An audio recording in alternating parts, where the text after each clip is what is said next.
Welcome to Spotlight on the Real Science of Sport podcast with Professor Ross Tucker and Gareth Davies.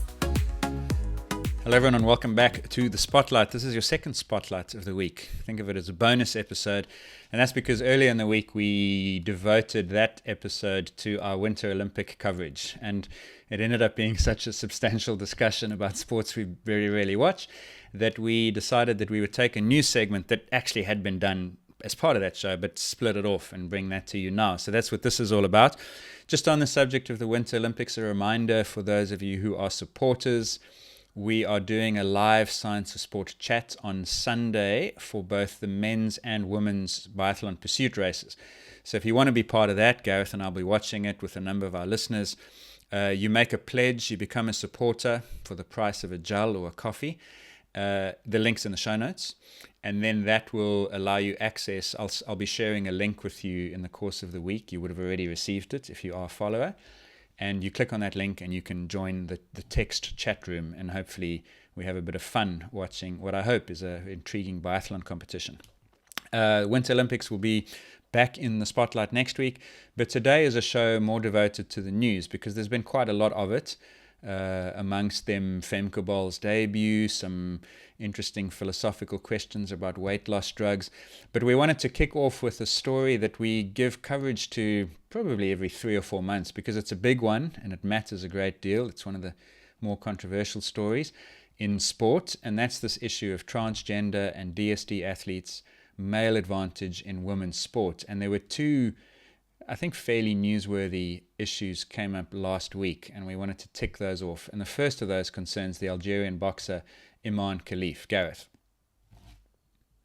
Yeah, she was at that boxing controversy, and she's had an interview with L'Equipe in France, and she said that she'd undergone hormone treatments to lower her testosterone levels ahead of those 2024 games, which came as quite a shock, really. She said, "I have female hormones, and people don't know this, but I've taken hormone treatments to lower my testosterone levels for competitions." She actually confirmed that she's got the SRY gene, and we'll go into that in a moment, and that's located on the Y chromosome that indicates masculinity. And she said, yes, and that's natural, she said. She's surrounded by doctors, a professor who've monitoring me. For the Paris qualifying games tournament, which took place in Dakar, I lowered my testosterone levels to 0.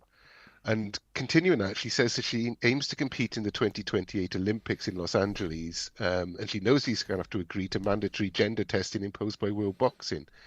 She says, for the next games, if I have to take a test, I will. I have no problem with that. And she says then, I've already taken this test. I contacted World Boxing. I sent them my medical records, my hormone tests, everything, but I haven't had any response. I'm not hiding. I'm not refusing the tests. So just go back, let's rewind a little bit. World Boxing, they're screening for the SRY gene, aren't they? They announced they were going to be doing. And she said she's already got it. So surely that's it. She can't pass the test. Yeah, so the regulatory landscape around boxing is a little bit complicated because at the time of the Paris Olympics, the IOC ran boxing. 1 year before the Paris Olympics, boxing was run by the IBA, and 1 year after the Olympics, boxing is being run by World Boxing. And so the policy has changed with each governing body. So let's try and state some facts here. And there are a few things about that interview that was published in L'Equipe that were surprising. The thing that was not surprising is that Imane Khelif is male. Like, we knew that. That was already known. I mean, there'd been medical records leaked and published in French press where the existence of this SRY gene was confirmed. A medical doctor had even spoken about the specific condition that Khelif has. So it was not surprising last week to see an interview that confirmed what most people already knew. And just for listeners, if you've listened to that now and you're getting annoyed, Gareth and I understand that Khelif is male. So, and because the condition that Khelif has is a condition that only affects people who are male. And what happens is, and I don't want to rehash all the biological explanations, is that SRY gene sits on a Y chromosome. And the way it was worded in L'Equipe, and I've seen since, is that this indicates masculinity. It doesn't indicate masculinity so much as determine who is male. It's a determinant. It's the sex determining region on the Y chromosome. That's literally what it stands for, SRY. So when World Boxing took over the governance of the sport, one of the first things they produced was a document around eligibility. And they were, I think, obviously rugby in 2020, athletics, cycling, swimming since. But World Boxing were the first to say that they were going to actually reintroduce the SRY screening procedure. And we've discussed that. So what happens now is that the boxer has to provide a sample. Everyone who enters into women's boxing has to provide a sample of cells from the inside of the cheek. They then run that through molecular techniques, and they're looking for that SRY gene. If you find that SRY gene, it is an indication that the person has the Y chromosome, and you then indicate subsequent testing to see what the condition is and whether there is an advantage. Now, there are a few things that could happen. You could be identifying a male who identifies as a woman, so trans-identified male. You could be identifying one of these so-called DSDs, differences of sex development, which is what Khelif is. So Khelif in that interview says, I'm not transgender. Nobody ever said you were. Everyone understood that you weren't transgender. You were a candidate for DSDs.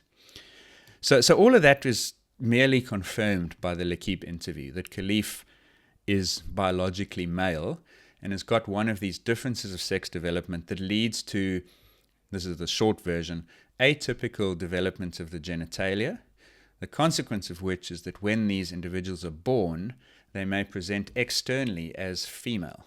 And so they get identified as such. Their sex identification at birth is girl. And then when they reach puberty, because they are in possession of the Y chromosome, they have testes that are internal, undescended. They produce male levels of testosterone, which they are sensitive to. They effectively go through male puberty, and they develop male characteristics, which is what creates the performance advantage, exactly the same as for any other male. So that's the problem. Now, what was most interesting about this interview is the revelation, number one, that Khelif was suppressing testosterone at the time of those Paris Olympic Games. And the reason that's interesting is because there's no policy in place that would have asked her to do that. So why do it? World boxing didn't exist. The IBA had 1 year before told Khelif not to box in world championships. So they said straight up, you're disqualified. IOC, at the time of the Paris Olympics, and they said this in at least 2 press conferences that I can remember, Khelif's passport says female. Therefore, what's the problem? That was their defense when they were asked about it. So if that's the position, like, what are you suppressing the testosterone for? You're female. So it's an inconsistent action given the policy that the IOC was allegedly running at the time.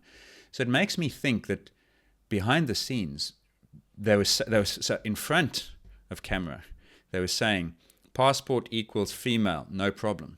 But behind the scenes, they were acting to address a problem that they knew existed. Who was driving the testosterone policy or reduction requirements? It's weird. So you think the IOC was actually aware of this at the time, because they were claiming that they knew nothing whatsoever? You think that they must have known and possibly driving this? I've no doubt they knew. Their position stated, and Bach said it, and the PR guy, Adams, I think he's now, maybe I got that wrong. Let me retract that. Someone representing the IOC said, we don't think there's a problem. But the IBA wasn't in the picture. The IOC was administering boxing in Paris. So I can't see who other than the IOC. It wasn't going to be, I don't think, Algerian medical doctors for the Algerian Olympic team, because they would be, and have ever since been, quite defiant that there's no problem. They were like, oh, natural advantage. She's our boxer. Let her go. That was their words. So who else? Who else was going to drive that? I don't know. But it just makes you realize that there was probably a lot going on under the surface there. Yeah, I mean, Khelif said that she lowered her testosterone levels to 0. But we know that male advantage is retained over time. Mm-hmm. And we'll get into that a little bit later with the paper. Correct. So just lowering them beforehand isn't going to make any difference in the tournament. It's not like you just suddenly turn, it's not a tap you suddenly turn off. Yeah, and remember that. So it gets even more. Yeah, exactly. So in 2022 or 3, I forget exactly when World Rugby announced its policy in 2020, and then subsequently, I think in order it went swimming, athletics, cycling. The policy with the Olympic Committee at that time was testosterone suppression was required for eligibility. That was what Caster Semenya challenged at the Court of Arbitration for Sport. And they ruled that she, in her case, Caster Semenya was not allowed to compete unless lowering testosterone. That was all set aside subsequently. I think it's because it's become increasingly known that suppressing testosterone removes only a very small part of male advantage. And that's not to say there's no effect. It does. It reduces hemoglobin levels to basically the female range. It slightly reduces muscle mass, muscle strength, lean mass. But it's not going to take away male advantage. It makes a small dent in male advantage, which means the retained advantages there. That's why Will Thomas swims as Leah Thomas, Bridges in cycling. They come into women's sport and they go from being good but not elite men to being elite women. It's retained advantage. So it's a clumsy. It feels to me like whoever was advising Khelif around Paris and asking for this testosterone suppression was making a clumsy attempt to remove an advantage. It wouldn't work, but it wasn't necessary, because by the time the Olympics rolled around, the IOC had published that paper. Remember the famous, there's no presumption of advantage due to testosterone. Like, so why are you lowering it? It feels to me like she's been badly advised. She was badly advised at the time, and she's been badly advised probably all the way along, because obviously if she wants to compete in the 2028 Olympics and fight in between, then if she's got the SRY gene, and there seems to be no doubt about that because she said it herself, then she simply won't be able to. It's just, there is no coming back from it. Yeah. So somebody who's still advising her is advising her badly. It seems like that. And I think the most telling quote, and you read it, but just for revision, read it again. For the next, this is Khelif now. For the next games, if I have to take a test, I will. I have no problem with that.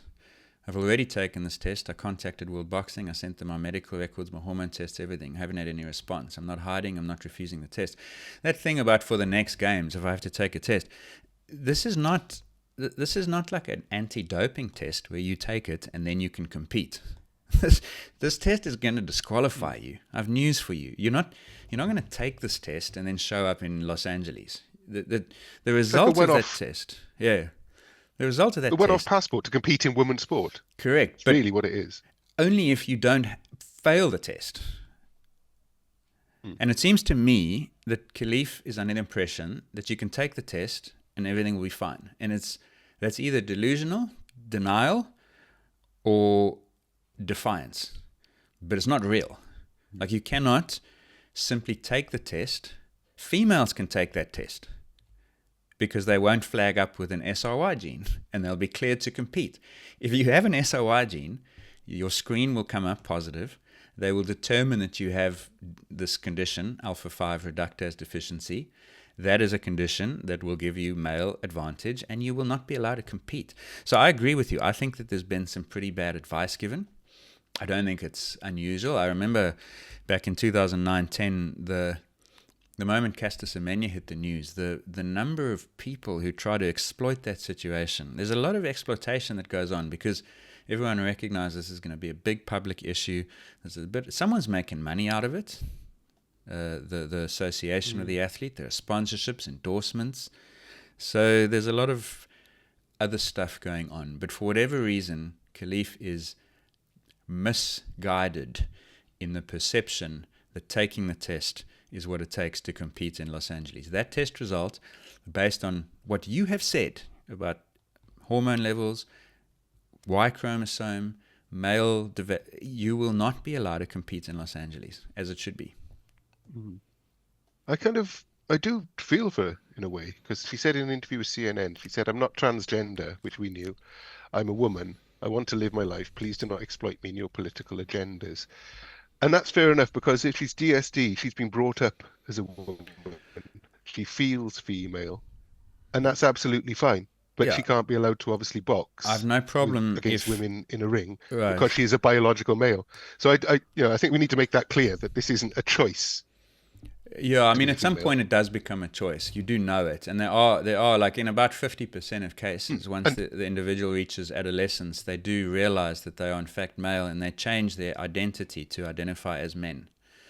So it does happen. Famous downhill skier from Austria in the 60s was Erich Schiniger, formerly Erica, who recognized the condition meant that I was male and actually changed and returned Olympic medals, incidentally.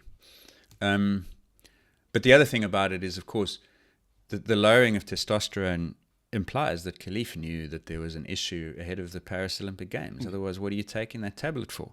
So you know there's an advantage. You've been told by people that you have this male... And Khelif thinks and says in that interview it's natural and so on. Of course it's natural, but like being male is natural too. It's not like you synthetically produced your maleness. That's what you are. So in some respects, yes, I understand the ethical and the human rights issue of living up to, say, 16, 17, sometimes older, and then suddenly realizing that that person who identified me as a girl when I was born was wrong. And it must be really difficult. So people in this situation, and if it wasn't for being an athlete, there would be... I've met people who counsel individuals. It's a massive issue when you discover your identity is not linked to... And so imagine trying to do that now in the glare of the entire world. Yeah, so I think one can I do feel for that. But I think one can reserve a degree of sympathy. And certainly you read on social media the vitriol and the anger.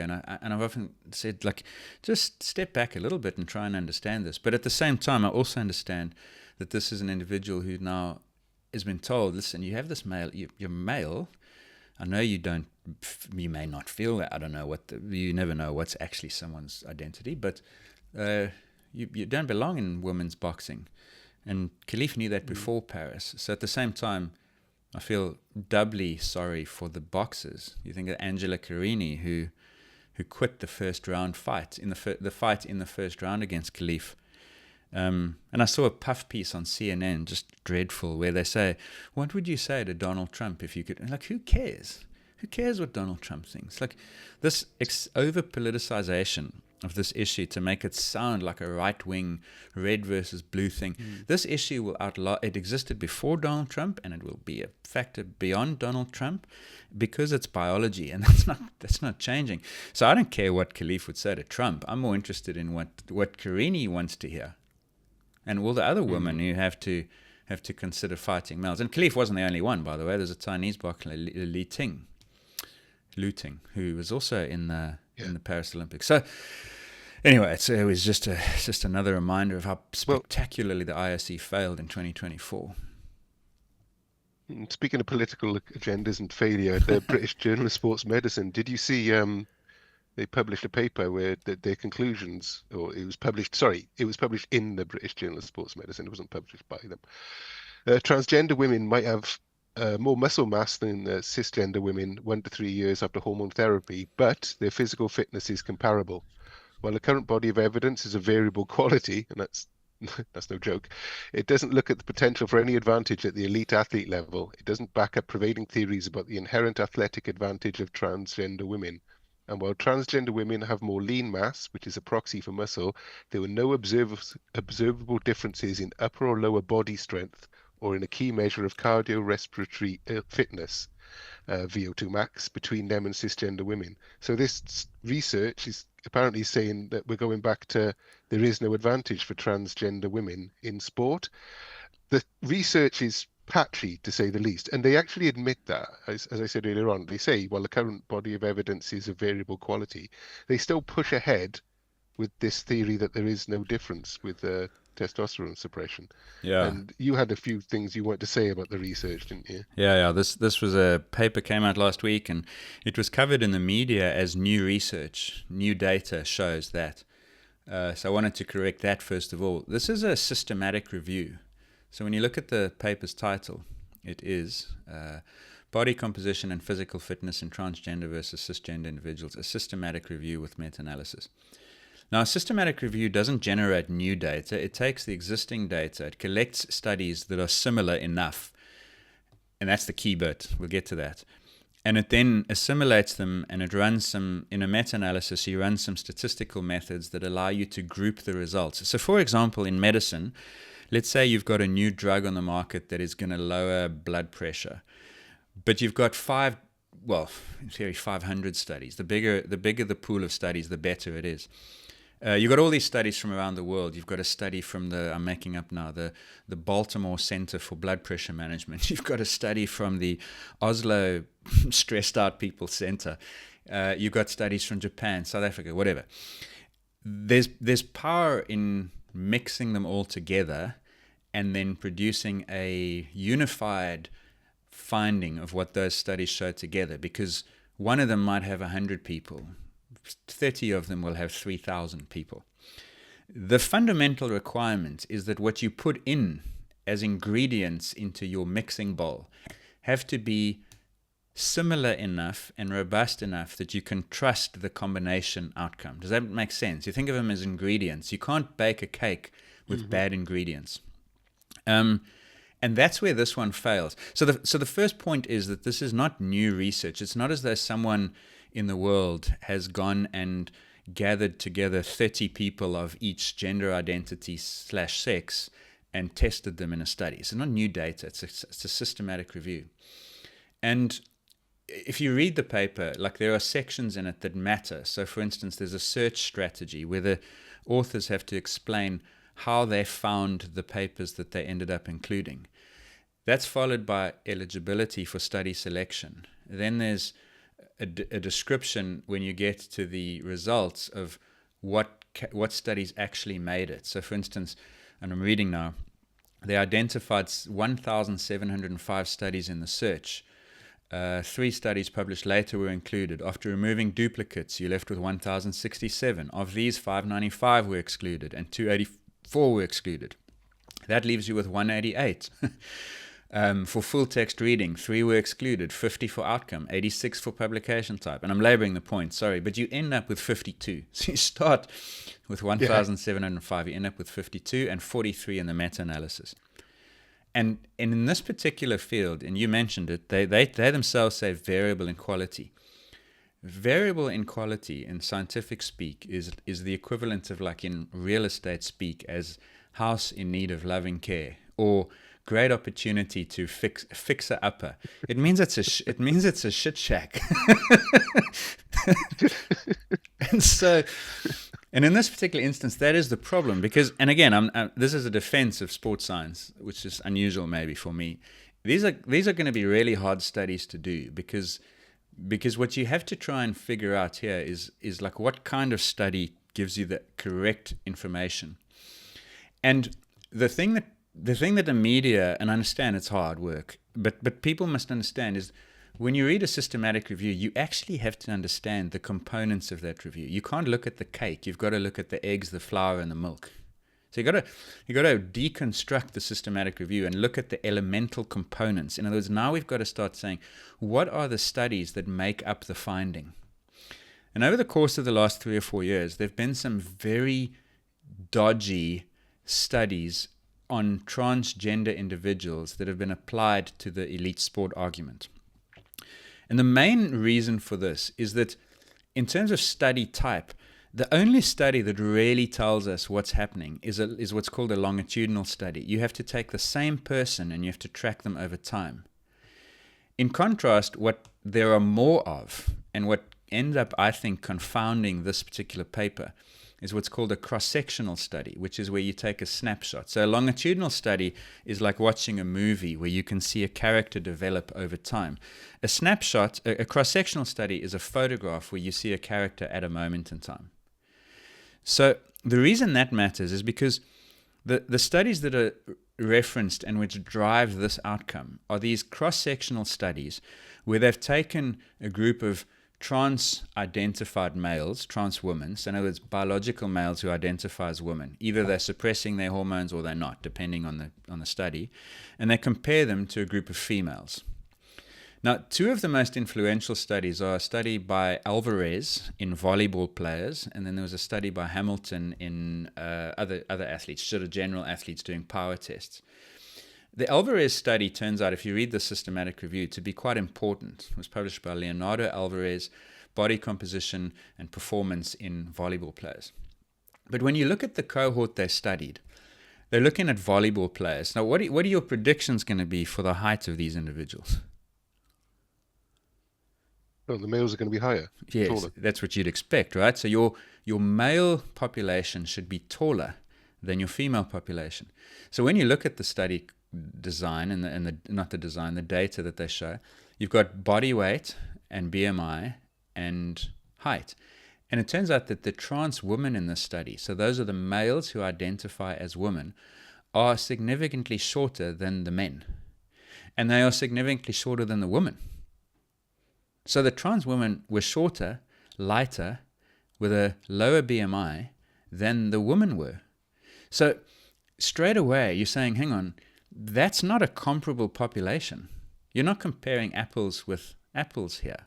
You're comparing a group of short, light men against a group of females who are taller and heavier than them.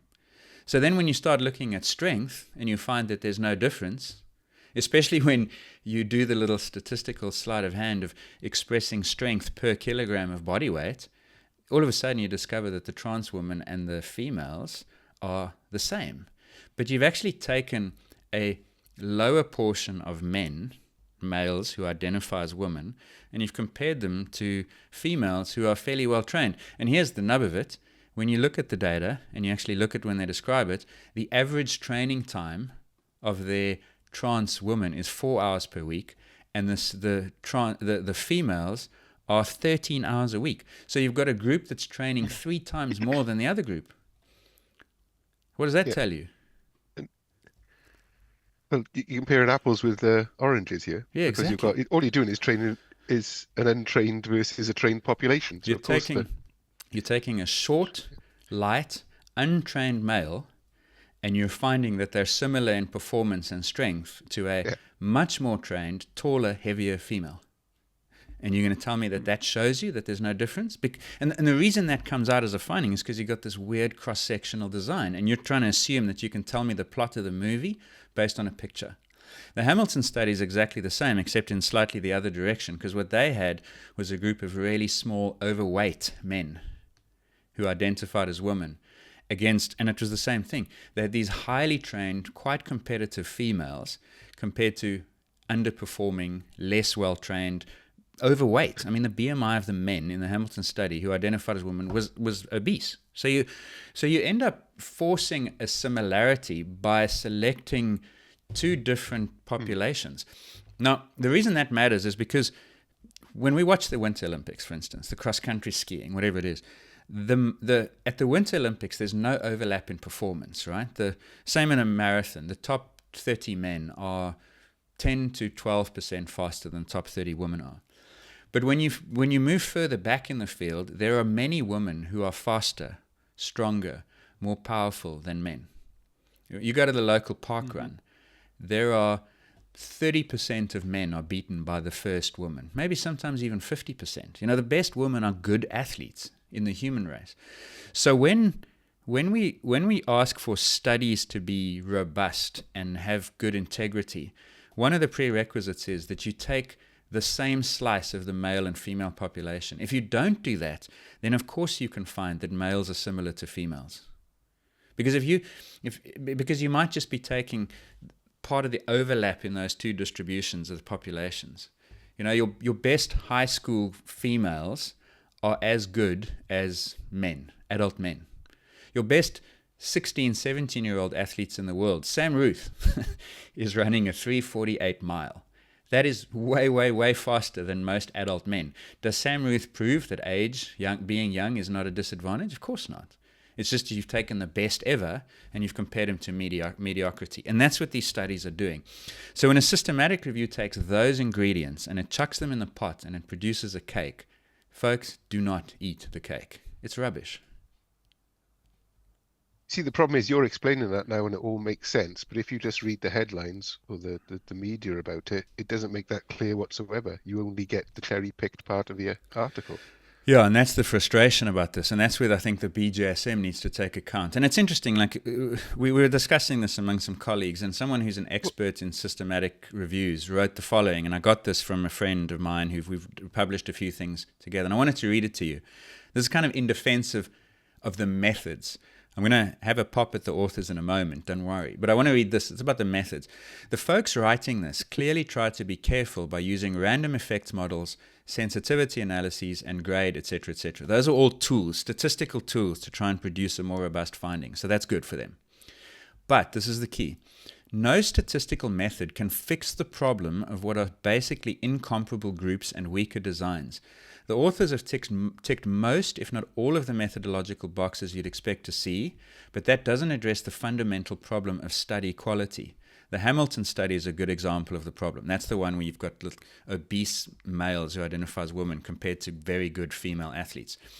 Pooling weak, heterogeneous studies, that means highly variable, different, doesn't make them stronger. It just produces a more precise estimate of the average of a fundamentally flawed set of comparisons. A meta-analysis that averages half a dozen different populations produces a number that might not represent any of the populations. I'd question then what the outcome is. So that's the key part of the critique, is the ingredients just do not allow for good, robust analysis. And the Alvarez study, you'll see if you look at the figure on data, the performance data like strength and power and so on, VO2 max, the Alvarez study skews the entire thing because, again, you've got females who are doing 13 hours a week, tall, athletic, volleyball playing women, compared to short, stubby men who do 4 hours a week. What do you expect you're going to find? Of course they're going to look the same. It doesn't tell you what happens with testosterone suppression. And when you actually look at that part of the systematic review where they take, let's only look at the longitudinal studies, sure enough, longitudinal studies show that testosterone suppression does not remove male advantage. And incidentally, this is not the first systematic review. Joanna Harper published a systematic review, and that particular study finds, reading to you the conclusion, in contrast, hormone therapy, this is in a longitudinal setting, decreases strength, lean body mass, and muscle area, yet values remain above that of women even after 3 years. This suggests that strength may well be preserved in trans women. So, same process, systematic review, but this one finds an advantage because they discard the rubbish studies. So, I mean, there's no doubt that this isn't the greatest research in the world. And as Goebbels Clooney says over on Discourse, he says, isn't peer review meant to not sort this sort of poor research out? Hasn't it been peer reviewed? How does it get through? Well, remember, this is the British Journal of Sports Medicine, where they don't even know the definition of a woman based on our experience submitting a paper to them. So this is brought to you by that crowd. And just the context on that, we try to submit a rebuttal to the IOC paper. The IOC's position stand on trans women was published in this journal, and we tried to submit a rebuttal, and it was rejected because we used offensive language, words like trans woman and male who identifies as a woman. So we were told that those were not appropriate words. So I'm not mincing words by saying that they've lost their way. And it's because there's a few people on the editorial board who I think have the desire to push this opinion. And to be clear, the analysis of this study's statistical methods, and I've just read to you someone who's quite complimentary about that, that's not the problem. The problem, I think, is in the conclusions. They've overinterpreted their findings given their limitations.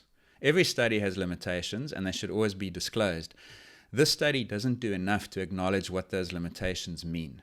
The moment you understand what the limitations are with cross-sectional research, and that if you're not comparing like versus like in terms of training, in terms of relative ranking in the male population and female population, you've lost your way. You're comparing a mediocre male, unathletic, untrained, mediocre males to highly trained, athletic females. That limitation should be the main thing that informs your conclusion. So when you write under a subheading what the study adds, how might the study affect research, practice, or policy, that's where the study becomes misleading. You've taken bad studies, used good statistics, and produced an outcome that actually doesn't mean anything, and then you've told people you should change policy based on it. That's what peer review should have caught. But the British Journal of Sports Medicine has chosen to represent a view despite all of that. Okay.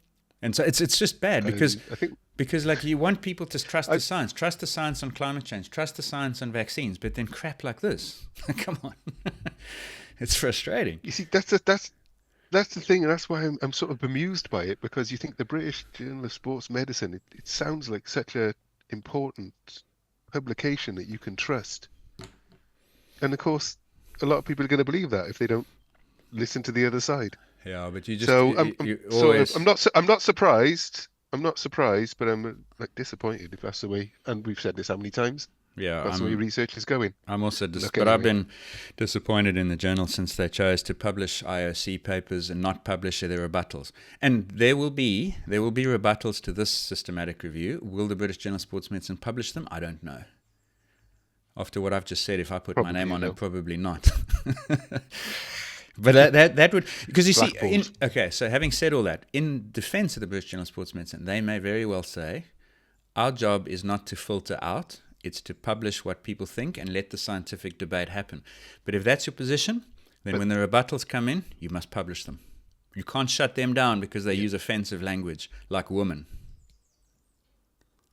Okay. So let's see. And they wouldn't That's publish yours. So. Well, they didn't before. Let's talk about cool stuff. Yeah, let's park that issue. Talk about cool stuff. Because, last word on that issue. Oh. I may be shown, history may show me to be naive, but I would like to think that these are the last dying gasps that we hear before the IOC announces a policy that fixes all of the mistakes of the last 20-odd years. I hope. That might be... like a corpse expressing air after it's died. Let's hope. And let's commit that the next time we talk about this, I hope, is to announce that the IOC have finally joined reality on biology and sport. Next topic. Hang on, before we go on to next topic, I just have to go and plug my laptop in because my battery is about to die. So I don't know why I said that, because now we're going to have to edit it out of the recording. We'll be back shortly. There's no need. I can talk about the next bit. Okay, you get cracking on the introduction to the next bit, which is Femke Bol. Okay.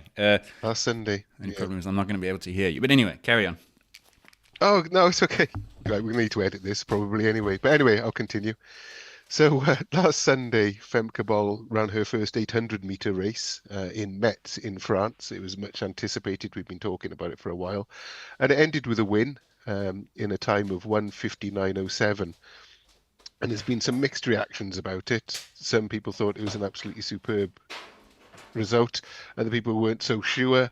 The pacing was a little bit odd. I think the pacer went off a little bit too quickly for her, and she seemed reluctant to follow the pacer, and she went through halfway, I believe, in 57 seconds, which was reasonable, but she didn't seem too certain about attacking the third part of the race.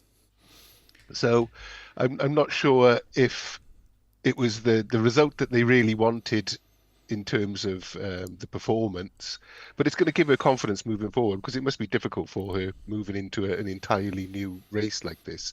It even looked as if her competitors were catching up towards the end, so I don't know if she was failing. But the thing about Bol is she looks so almost serene, and the way she runs with no real arm swing, it looked effortless, but obviously she was really giving it something towards the end there. But she's still 4 seconds, I think 2 seconds off Keely Hodgkinson's best time in the 800 indoors. And her team have said that she's not going to do any more 800 indoors this season. Oh, that's a pity. What did you make of it? I didn't realize that they'd said that. That's a shame, though, because why explore the event once? Because she's clearly still in the indoors. She's going to do outdoors. Yeah, but why? Yeah, I get that, but because where Bol is now, she's clearly in the exploratory stage of the 800, and I think the way that race was set up pretty clearly shows that. Because you're right, the ability to commit to the third quarter is probably the key that's going to make a good 800-meter runner. And it was interesting. So you're right, and I saw Carl Dennehy, who's an athletics journalist, wrote that you're never going to see someone run a 27-second 200 so smoothly as Bol did that opening 200. So all good there. The pacemaker was exactly level with the lights. Now, did Bol's team, did they request that pace, the lights? Or was that the meeting organizers who basically said, listen, we're going to put the lights on world lead pace or whatever it is? Because it seemed to me that the pace setter did exactly what she was paid for, 27.4, 56.66, I think it was at the bell. So Bol was there in 57. So when you look at Bol splits, and I was away getting my charger, it was 27, 30, 31, 30 for the 200s after that. And it's clear there that if you can just get the second and third 200 a little bit faster, she's going to run 157 something. And that inability to commit is probably the thing that she's going to have to overcome. And the only way you're going to overcome that is to explore the event a bit more. That's why I'm a little bit disappointed and surprised that she's not going to try at least one or two more indoor races.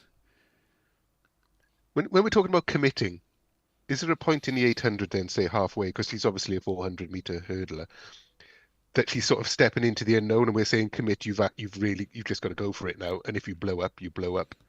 Yeah, you've got to hold this pace. I think that's true, and that's going to be true when Keely Hodgkinson eventually takes a crack at the world record also, is you know exactly what you have to do, but the moment of the race that's going to be the most difficult to do it in is when you're not near the finish, but you're far enough from the start. Everyone always says, like this is with a coaching hat on now, the third quarter is the hardest part of that race, and the ability to commit. So you know, in an outdoor race, it's from 400 to 600. That's where the race is. That's where the best performances are going to be decided. And so, yeah, she's in unknown territory there because she's going beyond. Although, then again, they've spoken about how she's done these incredibly fast 600-meter time trials. But even there, that's when the finish line's at 600 meters. Go beyond that by another 200 meters. You don't know what that involves. So she's still learning and feeling her way through the event. And 159 is decent. I think with slightly smarter pacing, that would have been a 158 low. And I think a 157 low is doable when she gets the structure right and commits. Why is the third quarter harder than the fourth quarter? Well, aren't you winding it up? Yeah, but when the finish line is in sight, everything we know about physiology and psychology, the finish line allows that end spurt. Remember when we spoke with both Alex Hutchinson and when Mike and I did the science of endurance? That end spurt is the surest example of a regulated system.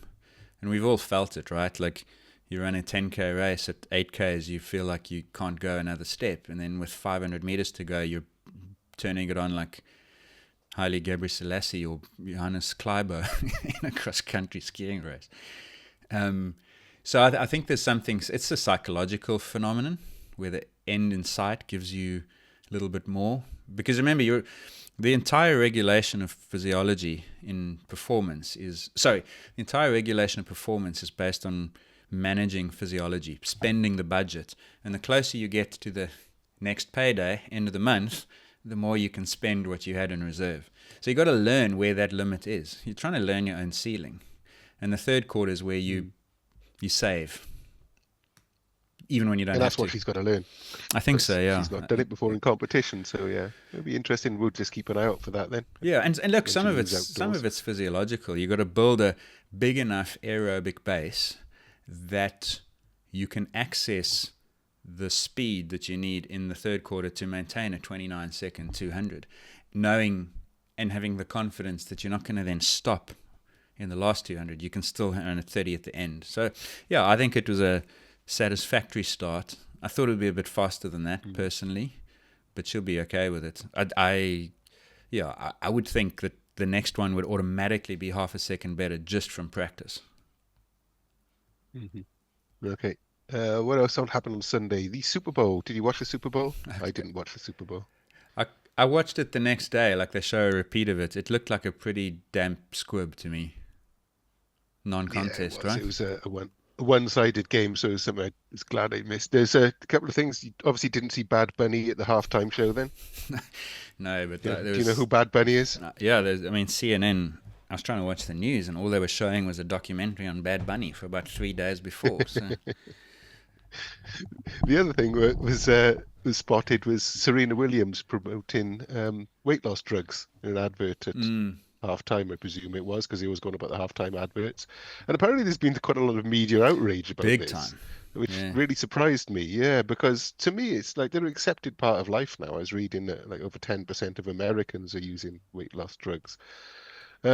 And if people think that like Big Pharma isn't going to capitalize on them with advertising and that, then I mean they did it with OxyContin, so you're pretty deluded. So I really don't understand why there was such outrage about Serena Williams doing this. Is it because she was a sportswoman or what? Do you understand it? Yeah, I do, and I mean, I understand it while still being semi-surprised by the scale and the intensity of it. I mean, I wanted to read you a couple of tweets. Uh, One of them is like, I miss the days when Super Bowl sold beer in trucks. Pushing big pharma weight loss injections while impressionable children watch feels wrong. There's another medical doctor who wrote a fairly lengthy tweet. I won't read you the whole thing.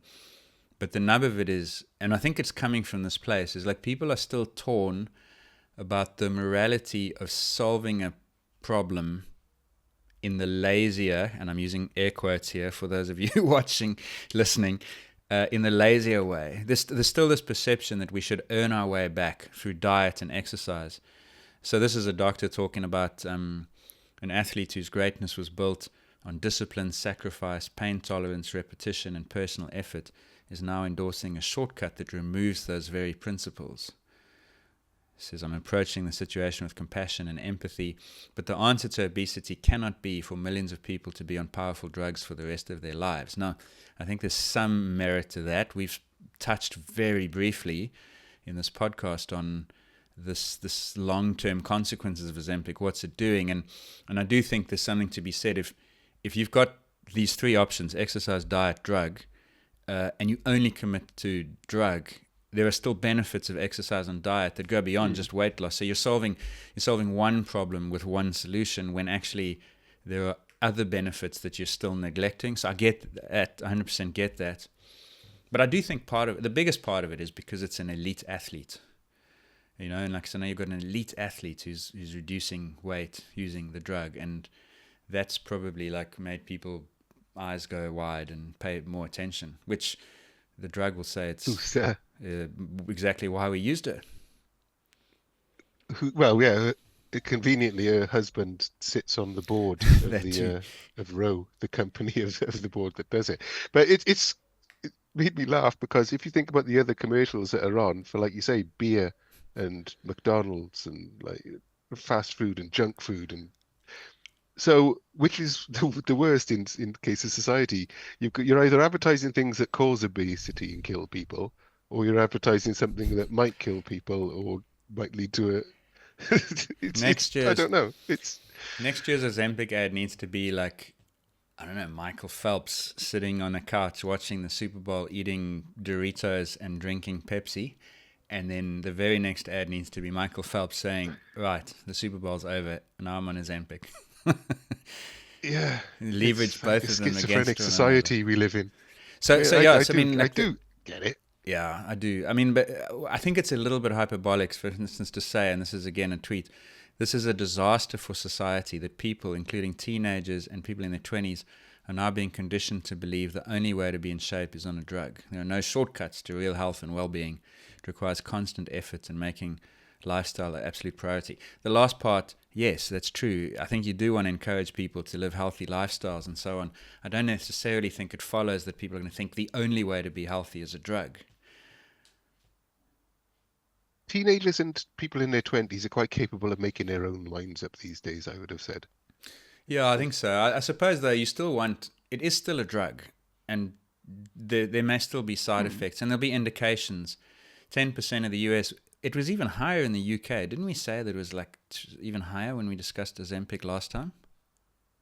Yeah, I think it was 2.5 million. Was it 2.5 million? I don't remember, but it was pretty high. It shocked us how high it was. Yeah, I remember that.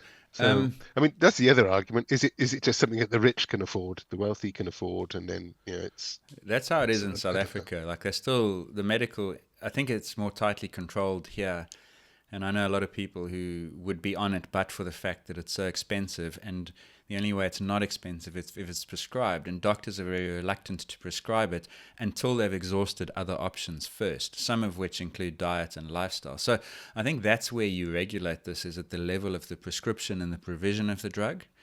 There's no doubt, as we've said, that like Ozempic has made a significant dent in obesity, which is probably net positive. It's good. But I do Yeah, I can understand why people are concerned. I just think that there are some overreactions and hyperbolic concerns being expressed at the moment.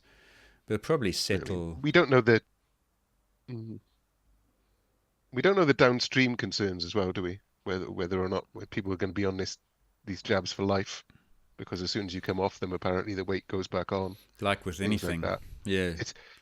Is that the fear that big pharma's just like basically rounding people up and getting them on their drugs for life? It's, I I suppose, think one so. of the things. But But we're I off on a think, like, I tangent mean, again. I've got a mate who I think he's a perfect candidate for Ozempic because he was previously a good athlete. Number of injuries have curtailed his ability to exercise, and now his lifestyle prevents him from, and it also pushes into some unhealthy behaviors, eating and drinking behaviors. He's a guy who would benefit from a short dose of Ozempic to bring the weight down low enough that exercise would become possible and feasible, get back into routine, and then maintain it. That's the kind of thing, like, I think where the drug would be most beneficial within the context of a holistic lifestyle management strategy. Because I do think, like, a lot of people are just saying, hey, just forget about everything else, just give me the pill. And now you're sticking a Band-Aid on a problem that's bigger than just the fact that you've taken in calories in excess of your like, that's what it's doing, remember, like, it's just changing the calorie in-out balance. It's not doing anything else that gives you benefits. So I do worry a little bit that exercise is being displaced for its benefits, one of which is weight management, but the primary one of which is not weight management. Okay. You wanted me to mention it's called the Abbott Freestyle Libre 3 recall. So the Abbott Freestyle Libre 3 is a CGM, was it continual glucose monitor, and it's used in health settings for tracking diabetes for people. But these devices, there's a couple of devices which have been recalled by the FDA in the US because as of January the 7th, Abbott has reported 860 serious injuries and 7 deaths associated with these affected sensors. So obviously they're being recalled. And it says the sensors may provide glucose readings that are lower than your actual blood glucose level. And this was from the 5K runner, by the way. I got this information. It says it might not sound catastrophic at first, but think about it. If your CGM tells you your blood sugar is dropping when it isn't, you might eat extra carbs or reduce your insulin dose. Do that repeatedly, and you're heading towards hyperglycemia, potentially dangerous territory for anyone managing diabetes. So in a medical setting, this is extremely important, obviously. And we know these continual glucose monitors, they're being marketed for athletes now as well for testing your glucose while you're training or in events. But you wanted to bring this up on a case about trust of data, didn't you? Yeah, I mean, we discussed last year, I think we had Joe Warren on to talk about can you trust your wearables, and we were making the point, and it always sounds a little bit abstract and harmless when you're talking about wearing your watch or your Whoop or whatever it is, your Oura ring at night, and it tells you you've had a bad night or a good night's sleep, and then we're saying, hang on a moment, you can't trust that sleep score. Or when your Garmin tells you in the first 5 minutes of your run or ride that you're in good shape that day, your recovery score, that those things are, end of the day, like, relatively harmless. But the point we keep making is that if you make decisions against data, the most important thing is that the data is actually telling you what you think it's telling you. It's got to be real. And this is an extreme manifestation of what happens when the data that you're getting from an accessible wearable device actually starts giving you the wrong information. Because now you're following a map that's wrong. I think we might have even used this analogy, certainly I have before, is if I'm in a strange foreign city and I'm trying to find, I don't know, the hospital or the hotel I'm staying at, and I pull up Google Maps, I've got 100% confidence that Google Maps is going to take me there. So I follow the tech with confidence. In these instances, like, you start discovering that these tech devices aren't always giving you an accurate map or location sensor, as it were. And then you start making decisions that are actually the exact opposite of what you should have made. And as we see, there are serious injuries that can result. Now, again, deciding to train harder based on your sleep score or less hard based on your sleep score is probably not going to be catastrophic. But the point is, use these wearables understanding that actually you might be following an incorrect map. That's kind of the point I wanted to make. Yeah, okay. Yeah, fair enough. Will they be sued? Can they be That's sued? the other thing. I was reading through the terms and conditions, and they've sort of, when you use these devices, you sort of sign your life away in Yeah. some cases. And I think they've got it pretty much covered, though I bet the lawyers are going to have a good go at it. It'll be an interesting one. But it's one of those things where, like, this device literally has one job. It's only measuring one thing. It's got one job. We're in one job territory. And in the terms and conditions, it'll tell you, don't actually trust this device to do its one job. So that's exactly what it says, pretty much. Yeah. It's this is only vague advice. Don't talk to your doctor if you're in any way concerned, blah, blah, blah, to try and cover themselves. But like you say, it's a medical device. Jesus. Yeah, you're using it with the intention, the knowledge that it's literally telling one thing it's got to do right, and it's actually in the terms and conditions in the small print, it's telling you that one thing, wouldn't trust it. Anyway, we're laughing, but 7 people have died. Yeah, exactly. This is the extreme manifestation of what I think is a common issue. Just don't notice it because when your recovery score is off because Garmin's algorithm isn't quite right, whatever, like who cares? But this is an example where you do care. Okay, on to a quick one. Do you know who Austin Butler is? Yes, I do now. This as of last week. You do now, but did you before? No, I never heard of him. This is before the news that Austin Butler is going to star as Lance Armstrong in a new film about Armstrong's life, which apparently I think is endorsed this time by Armstrong himself. So I have no idea what version of the story we're going to get. Yeah. I have a feeling it's going to be sugar-coated and glosses over a lot of the bad stuff. Probably they're going to have to find a way to rationalize some of the things that he did. Because again, with Armstrong, as most listeners know, it's not so much the doping; it was the manner of the doping and the way he treated people who were onto him that was the problem. He's not a producer on the show, is he? On the movie? I don't think so. No, but he'd probably be advising. I would have thought. Yeah, it's going to be an odd one. Because he's obviously a polarizing figure. Wasn't he going to run for president at one point? I'm sure I might have picked that up actually off the Lantern Rouge podcast I listened to. I'm sure Patrick mentioned that he was actually in the running for a Democrat candidacy. Huh. So if you think about how popular he was at the time, it's wild what happened to him. Yeah. So it makes a great film, but I wonder if he's redeemed himself. He certainly reinvented himself as podcaster. He's not just a cycling podcast. He's got the mainstream podcast. He's got Matthew McConaughey and musicians. Lyle Lovett, I saw one, and so I've never listened to any of them. But the Americans love a redemption arc. It wouldn't surprise me if he runs for office one day. He's so influential. I can't bring myself to listen to his podcasts.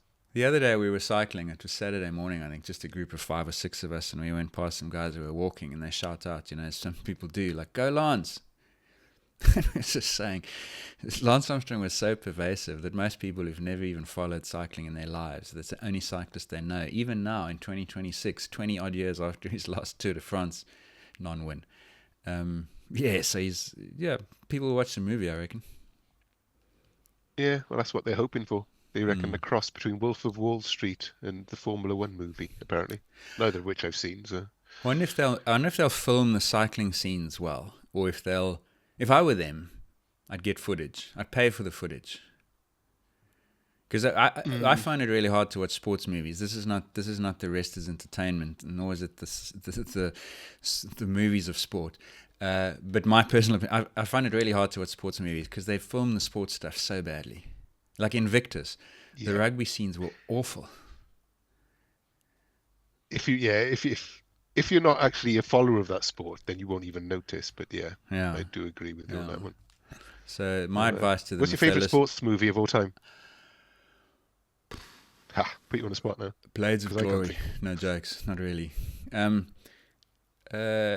Given Sunday. Really good. Okay, I'll give you that one. Yeah. Okay. Anyway, moving on to another quick one. Did you see that Holly Davison is going to be the first woman to ref a Six Nations game this weekend with Ireland versus Italy? I did, in fact, and I saw there is an interview. The link will be in the show notes for listeners. where she's interviewed by Donald McRae, who does really good like long form stuff.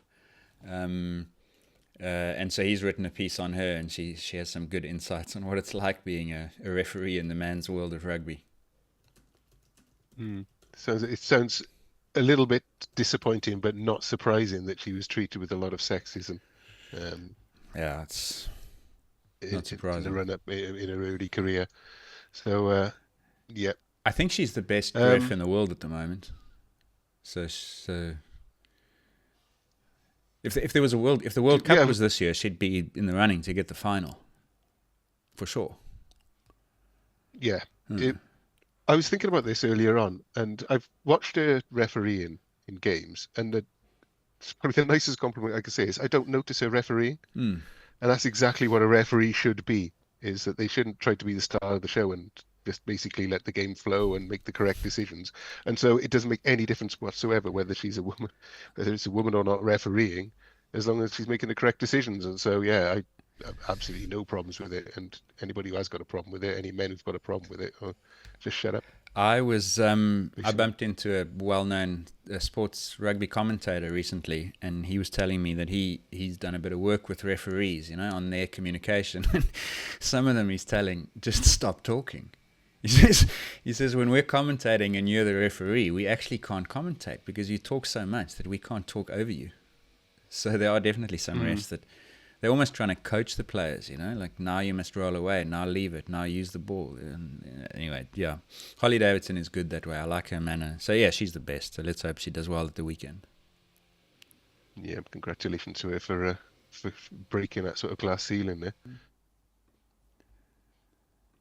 Speaking of the weekend and Six Nations, there's a fantasy game which some of you are playing. I hope you're doing okay. I haven't actually checked my score. And also speaking of Six Nations, Gareth, Wales are up against France at the weekend. What are the prospects?